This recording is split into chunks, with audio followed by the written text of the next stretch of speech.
Some towns evolve, others upgrade, and then there are the ones that just stopped. Not in a bad way, more like someone hit pause in 1967 and never hit play again. These aren't retro-themed tourist traps or overdone Americana villages. These are real, functioning towns where the vibe, storefronts, and sometimes even appliances are straight out of a mid-century Sears catalog. We're talking about rotary phones that still work, diners where jukeboxes aren't ironic, and main streets that have seen exactly zero tech startups and one painfully persistent cobbler. It's not nostalgia, it's just what never changed. And guess what? That frozen in time charm can come with shockingly low costs. Some of these towns offer housing under $900 a month, zero chain stores, and neighbors who wave because they've always waved. No HOA fees, no Instagram cafes, just wood paneling, shag carpet, and communities that believe in potlucks and parades. But here's the twist. This isn't always charming. In some places, the time freeze comes with spotty healthcare, limited Wi-Fi, and a strong resistance to anything with the word smart in it. You might love the 60s aesthetic until you realize your doctor is 60 miles away and still uses a fax machine. So why are people still moving or staying in these towns? Because in a world addicted to the next upgrade, some folks are choosing peace over progress, stillness over speed, and vinyl over everything else. In this countdown, we're walking through 10 US towns that feel like the 1960s never ended. Each one comes with its own story, its own frozen flavor, and yes, its own warning label. Like this video so the algorithm thinks we're relevant. Subscribe if you've ever dreamed of living in a place where the TV still has knobs. And in the comments, tell us, would you rather live in 2060 or 1960? Let's step into the time machine. No flux capacitor required. Number 10.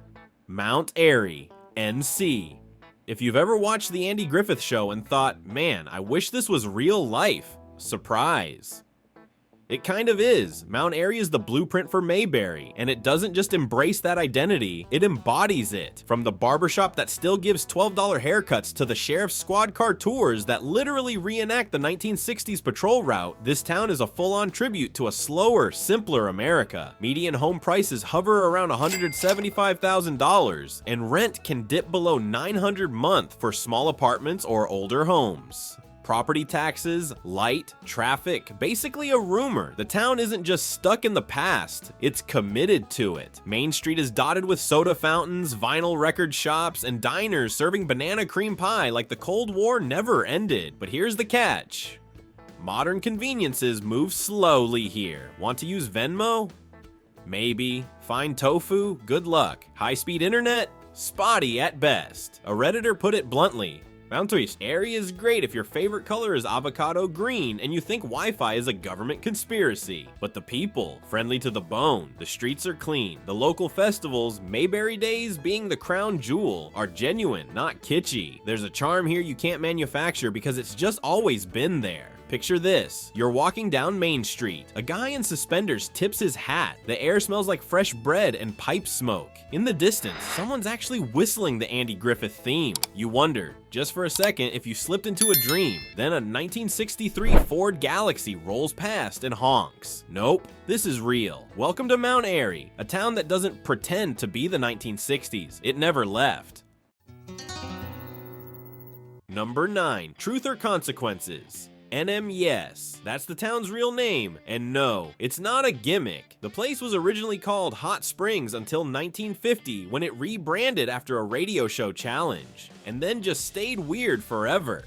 Located in southern New Mexico, Truth or Consequences, or T or C as locals say because syllables are exhausting, is a desert town where the motels still have neon signs, mineral baths are the main attraction, and the aesthetic is strictly 1960s desert spa meets post-war America. The median home price hovers around $140,000 to $160,000 with rentals available for under $900 a month. If you're okay with some real retro finishes, read Tile that hasn't changed since Kennedy's inauguration.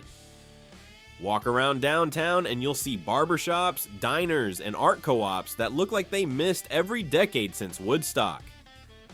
But here's the catch. Infrastructure is fragile. Some buildings are more history than function. Wi-Fi can feel like a mirage. Healthcare access is basic. Anything major means a drive to Las Cruces or Albuquerque. And the summer heat? Dry, but still brutal. A Redditor once described it like this: Truth or Consequences feels like a David Lynch version of Palm Springs. Half dream, half glitch. That said, if you like your town's quiet, a little offbeat, and bathed in hot spring steam, it's a retirement or escapee paradise. The cost of living is low, the locals are friendly, and there's something oddly meditative about a place that truly seems stuck in another era. Picture this: you're soaking in a private mineral bath as dusk turns the desert pink. Across the street, a motel sign flickers to life in cursive neon. Somewhere, a vinyl record hums out a scratchy Motown tune. You didn't time travel, you just found the edge of the timeline. Truth or Consequences isn't for everyone, but for the right kind of soul, it's exactly the right kind of strange. Number 8. Amana Colonies, IA. Imagine if the 1960s merged with 1860s German village vibes, and then got preserved in amber. That's the Amana Colonies, a cluster of 7 towns in Iowa where time took one look and said, yeah, I'm good right here.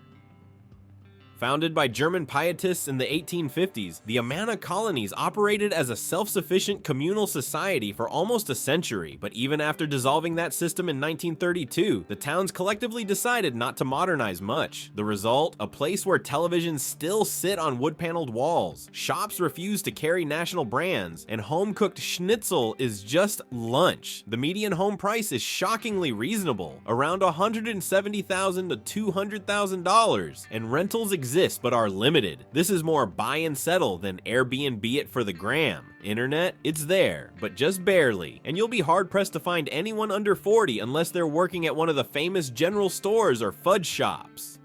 The town bans billboards. Chains aren't allowed. Everything from furniture stores to wineries is local, handcrafted, and slow in the best way. But here's the catch: if you need speed, diversity, or late-night tacos, this ain't it. One Redditor wrote, "The Amana Colonies are what happens when a craft fair gets zoning rights." And yet it's beautiful, in a quiet, unshakable, hand-stitched quilt kind of way. Picture this: you're walking down a cobblestone lane, the air smells like wood smoke and warm bread. A bell chimes noon from a steeple. You duck into a shop, and a woman in an apron hands you jam in a mason jar. No digital receipts. No rush, just you and time politely sitting still. The Amana Colonies aren't frozen in time by accident, it's by design, and for some folks, that's everything. Number 7, Mineral Point, WI. Some towns hang vintage signs for aesthetic. Mineral Point just never took them down. Tucked into the hills of southwestern Wisconsin, Mineral Point is one of the oldest towns in the state, and it feels like it, but not in a dusty, forgotten kind of way. More like you stumbled onto a 1960s postcard that got left out in the sun, weathered, charming, and unexpectedly artistic. The town was once a booming lead mining hub, and when that slowed down, artists moved in, and then just never updated the vibe. The architecture is frozen mid-century, the furniture stores sell Danish modern originals, and several shops still take checks. Checks, like it's 1965 and you just left your Rotary Club meeting. Homes here, $150,000 to $200,000 on average. Rent, if you can find it, expect under $1,000, and possibly a clawfoot tub and avocado tile backsplash as part of the deal. The town's cost of living is low, and there's little in the way of traffic, noise, or urgency. Here's the catch: modern conveniences are light. The nearest big hospital is a trek, and if you're someone who needs a Whole Foods within 20 minutes, you'll be hungry. A Redditor summed it up: Mineral Point is a time warp where artists outnumber influencers 10 to 1 and everyone still reads paperbacks. There's an undeniable magic here. The town hosts art walks, historic tours, and community potlucks that feel like deleted scenes from a 1960s educational film in the best way possible. Picture this: you're sitting in a stone courtyard, sipping coffee from a hand-thrown mug. A folk trio plays softly nearby. The breeze carries the scent of old books and fresh lilacs. Your phone? Forgotten. Because for once, the moment is actually better than the screen. Mineral Point isn't trying to keep up, it's just being, and that's the whole point.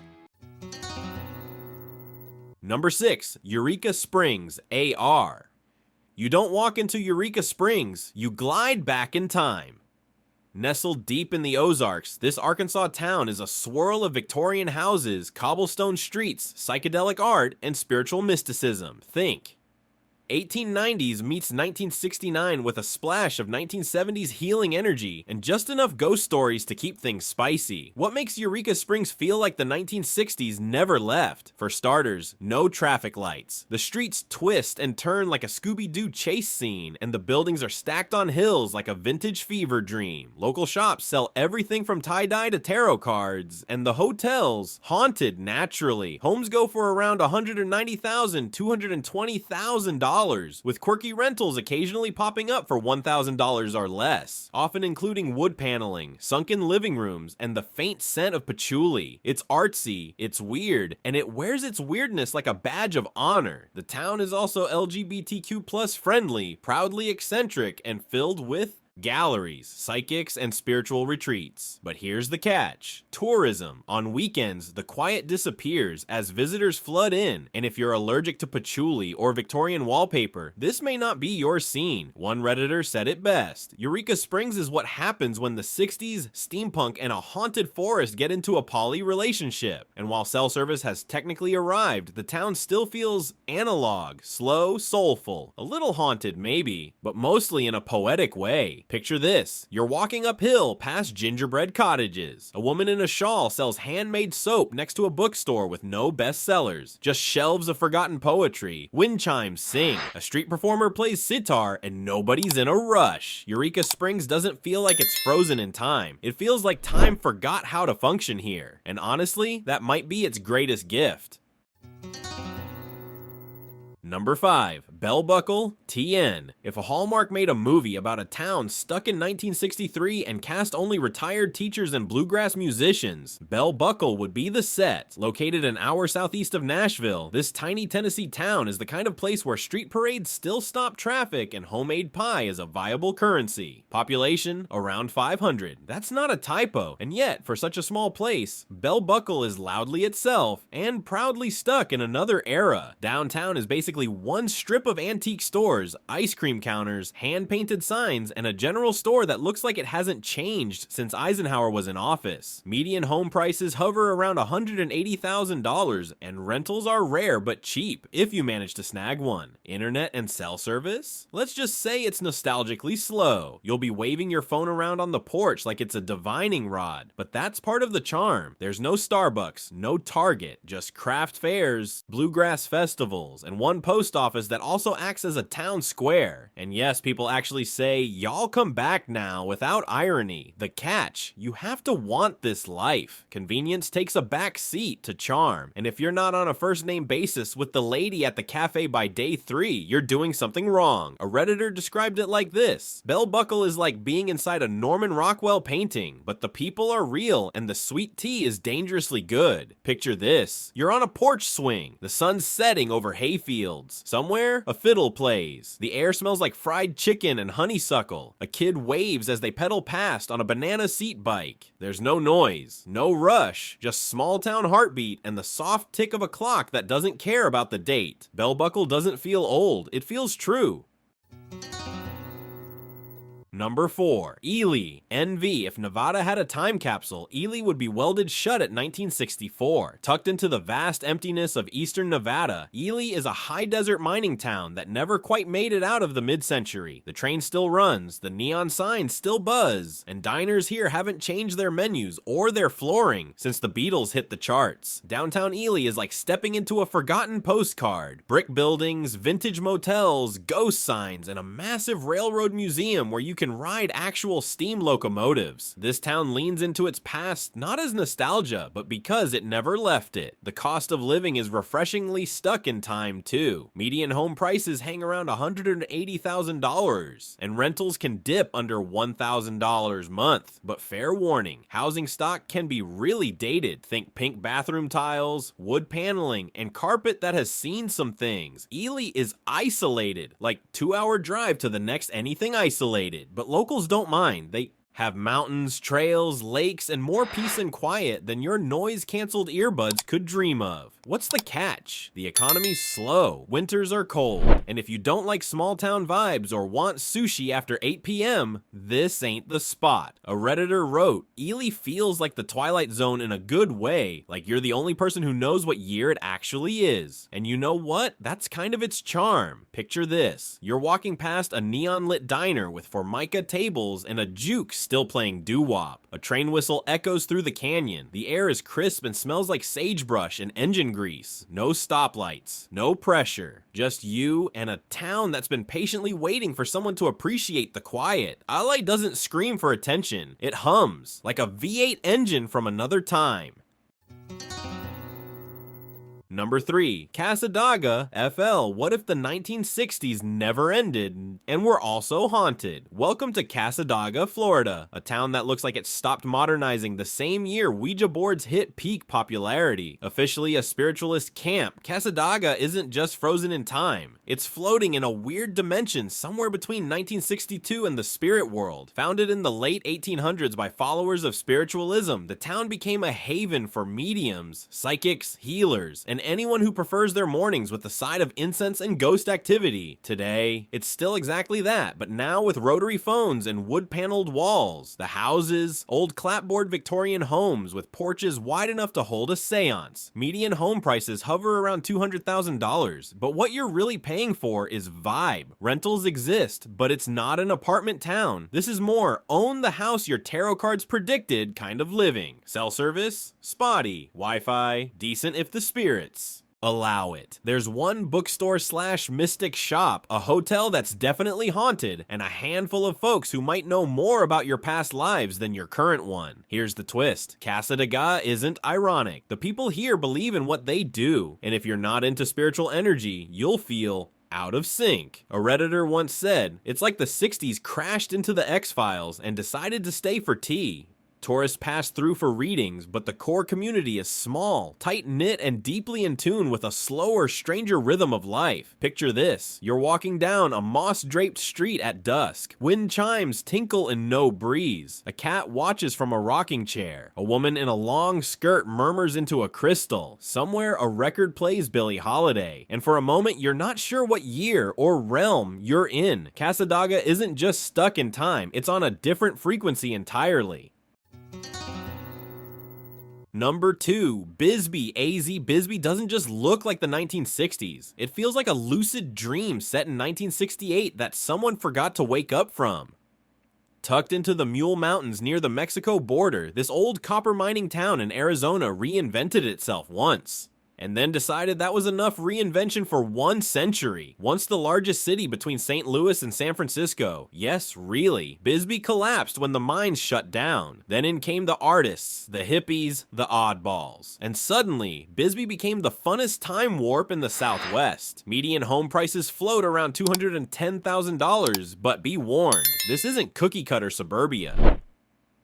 Homes are built into hills, accessed by labyrinthine staircases. Some are Victorian, some mid-century, all with serious character. Rentals, under $1,200 a month if you don't mind psychedelic tiles and slanted floors. The downtown is packed with vintage stores, coffee houses that haven't changed their mugs since LBJ was president, and murals that could give Haight-Ashbury a run for its acid. There are VW vans still in use, tie-dye in every window, and more peace signs per square foot than a Woodstock reunion. Catch, it's remote. You'll be 90 miles from the nearest big city, and summer heat is real. But honestly, the heat just adds to the trippy desert magic energy that pulses through the town. A Redditor nailed it. Bisbee is what happens when Burning Man builds a retirement community. Picture this. You're on a shaded balcony above Brewery Gulch. Below, someone's playing flute. Someone else is painting a wall. A breeze rolls through smelling like creosote and incense. A VW bus putters by. You don't check your phone, not because you can't, but because you forgot what you were supposed to be checking. Bisbee isn't trying to be the 60s. It is the 60s, reincarnated in Adobe,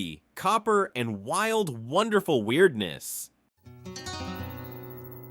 Number 1, Jim Thorpe. PA, Jim Thorpe looks like it was designed as the set for a 1960s film and then never taken down. Nestled in Pennsylvania's Lehigh Gorge, this town feels like someone asked, what if time just took a smoke break in 1964 and never came back? Originally a coal town, Jim Thorpe is a mashup of Victorian architecture, retro diners, narrow winding streets, and old-timey charm that refuses to evolve. The town was renamed in honor of the legendary Native American athlete, but beyond the history lesson, it's the frozen aesthetic that hits you.